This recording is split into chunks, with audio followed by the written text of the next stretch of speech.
গ্যাসের সমস্যা আছে, গ্যাস এই যে অনেক নামান। আপনার সকালবেলা খালি পেটে এক গ্লাস লেবু পানি খাবেন। লেবু পানি অনেকে বলে যে এটাতে অ্যাসিডিক, সাইট্রিক অ্যাসিড আছে, এইটা আবার কিভাবে আমার অ্যাসিডিটি কমাবে?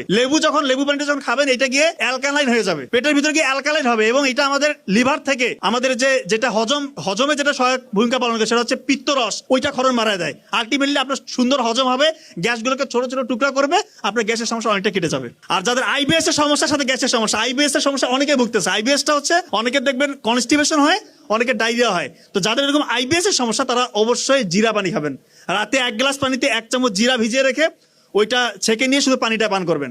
কারণ এই জিরার মধ্যে রয়েছে থাইমোনল, এবং এইটা কিন্তু অ্যান্টি ইনফ্লামেটরি এজেন্ট রয়েছে। যাদের আইবিএস হয় তাদের কিন্তু পেট ব্যথা থাকে, একটু দেখা যায় পেটটা চিনচিন করে, একটু গ্যাসের সমস্যা হয়। যেহেতু এটা অ্যান্টি ইনফ্লামেটরি এজেন্ট রয়েছে, এটা আপনার দেখা যায় ইনফ্লামেশনটা কমাবে। এবং যেহেতু আইবিএস এ আপনার কখনো দেখা যায় ডায়রিয়া, কখনো কনস্টিপেশন, অর্থাৎ আপনার মোটিলিটি ঠিকঠাক থাকে না, মোটিলিটি কখনো বেশি হয়ে যায়, কখনো ধীরগতি হয়ে যায়।